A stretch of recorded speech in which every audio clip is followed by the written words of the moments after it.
में भगवान के भक्ति रूपी धन नहीं आएगी ना, तब तक आपके, जब तक भगवान के भक्ति रूपी वर्षा आपके जीवन में नहीं होगी ना, तब तक आपके जीवन में रूखा सूखा ही बना रहेगा। इसलिए वर्षा ऋतु रघुपति भगति तुलसी साली सुदास, राम नाम बरबरन जुग सावन भादव मास। भगवान की भक्ति वर्षा ऋतु है।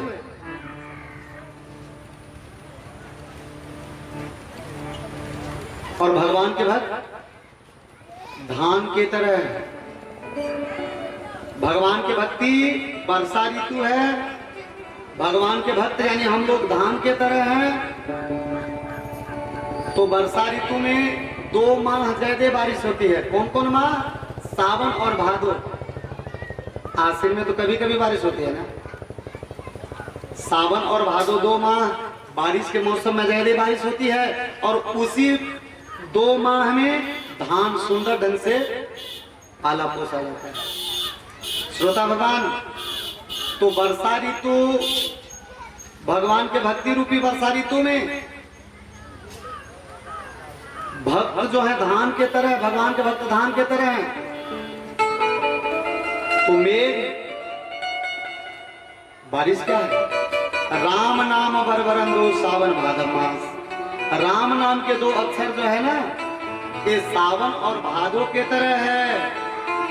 जैसे सावन भादो के माह में ज्यादा बारिश होती है ना, तो जब हम आपका मन राम नाम से ज्यादा प्रेम जोड़ लेता है ना, तो हम आपके जीवन में ज्यादा हरियाली आ जाती है। प्रेम से बोली भक्तवत्सल भगवान की जय। राजा जनक जी माता श्री जानकी जी को हल के सीप के द्वारा निकले, हल के फल के द्वारा माता श्री जानकी जी निकली, इसलिए उनका एक नाम पड़ा सीता। महाराज जनक उनको पोसे पाले, इसलिए उनका एक नाम पड़ा जानकी। माता श्री जानकी जी छोटी अवस्था में है। छोटी से किशोरी मोरी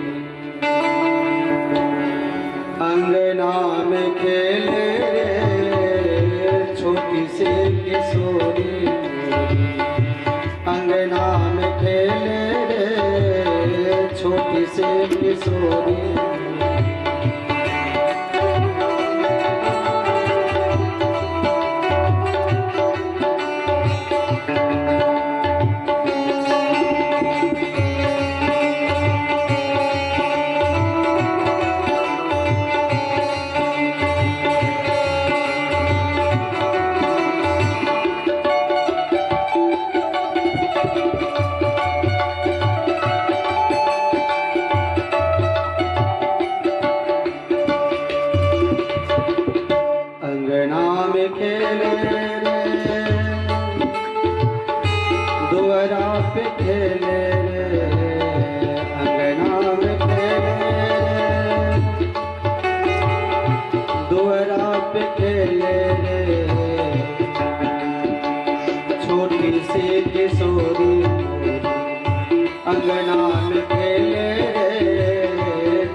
माता श्री जानकी जी छोटी सी है।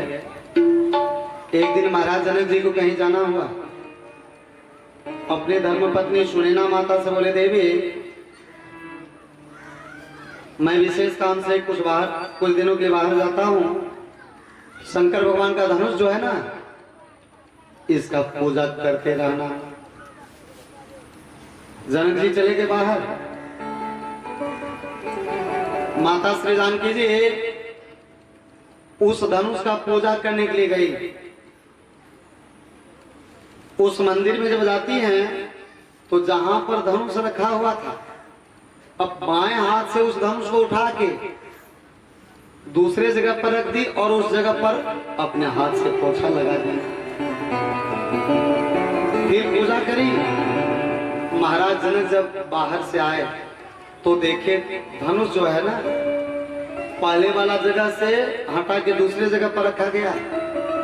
जो धनुष बड़े बड़े बलवानों से नहीं उठता था, उस धनुष को माता श्री जानकी जी बायां हाथ से उठा के दूसरे जगह रख दी। इसका भाव क्या है? धनुष जो है ना, अभिमान का स्वरूप होता है। भक्ति माता अभिमान रूपी धनुष को तोड़ती नहीं। अभिमान रूपी धनुष को कौन तोड़ते? तो भगवान श्री राम। भक्ति स्वरूपा माता जानकी तो उस धनुष को उठा के जिस जगह पर रखा था पहले से, उस जगह से दूसरे जगह पर रख दी। राजा जनक जी अपने धर्म पत्नी सुनैना माता से पूछे, देवी धनुष पहले की जगह पर से उठा के दूसरी जगह पर रखा गया है, किसने उठाया इस धनुष को? माता सुनैना के भगवान, वो तो अपना किशोरी जी गए थे मंदिर में पूजा करने के लिए। राजा जनक जी अपने मन में विचार किए, इसका मतलब मेरी बेटी जो है ना, मेरी बेटी कोई साधारण शक्ति नहीं है। जिस धनुष को शंकर भगवान के अलावा और किसी ने नहीं उठा सका, उस धनुष को मेरी बेटी उठा के दूसरे जगह रख दी। इसका मतलब मेरी बेटी जो है ना, आदि शक्ति जगत जननी जगदम्बा है। इनका विवाह कहाँ होना चाहिए और कैसे होना चाहिए? जनक जी उसी समय मन में प्रतिज्ञा किए, जो इस मेरी बेटी जब धनुष को उठा के दूसरे जगह रख दी है, तो आदमी के अंदर उससे ज्यादा विशेषता होना चाहिए ना। जो इस धनुष को उठा के चढ़ा देगा, चढ़ा के तोड़ देगा, उसी के साथ मैं अपने बेटी का विवाह करूंगा। ये प्रतिज्ञा किए हुए हैं। राजा जनक जी को जैसे पता चला, विश्वामित्र बाबा मेरे आम्र बगीचा में आके ठहरे हुए हैं। संग सचिव सुचि भूरी भटा, भूसुर बर गुर ज्ञात, चले मिलन मुनि नायक ही मुदित राव यही बात। संग में पवित्र मंत्री हैं, ब्राह्मण मंडली है, सतानंद जी महाराज हैं।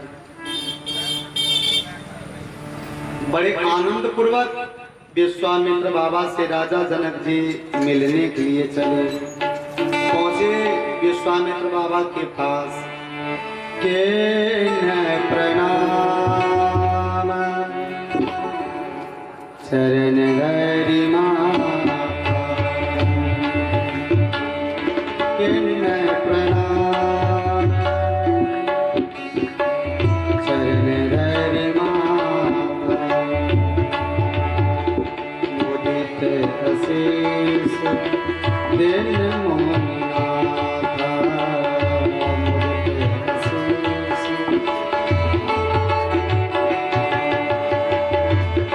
प्रश्न करे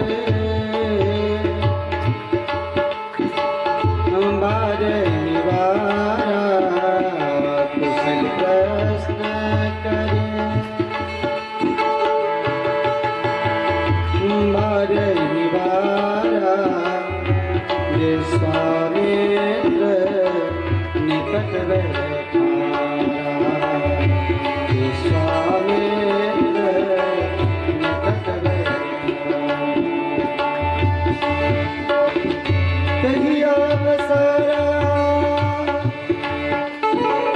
यो दो भाई, ते अवसर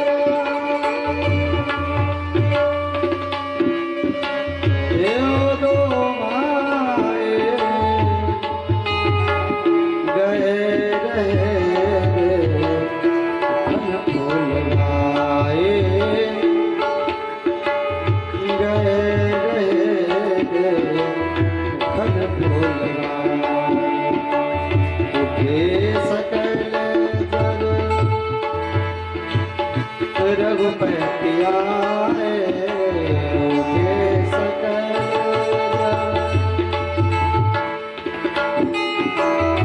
रघुपतिया विश्वामित्र निकट बैठाए विश्वामित्र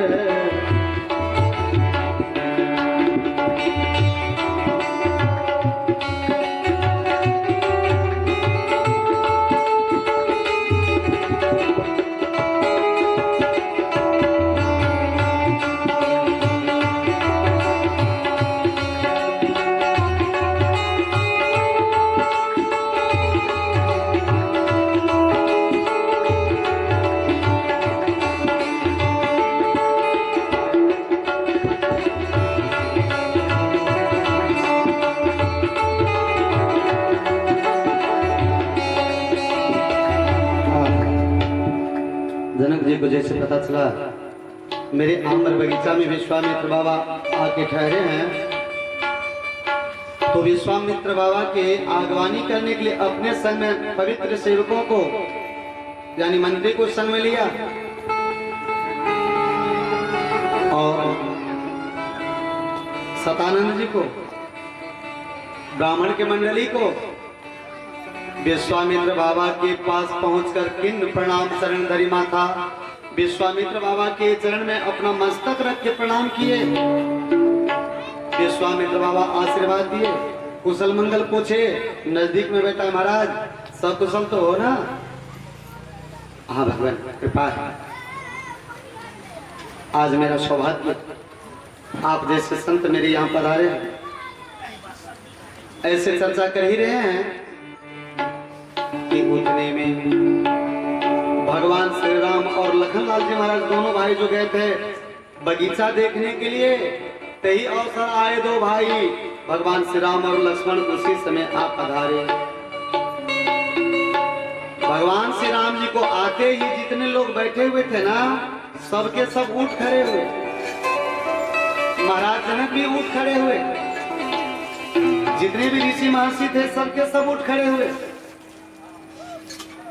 किसी ने श्रीमद गोस्वामी तुलसीदास जी महाराज से प्रश्न किया, सरकार एक बात बताइए, भगवान श्री राम बहुत कम उम्र के हैं और यहाँ पर मुनि मंडली में बहुत ज्यादा उम्र के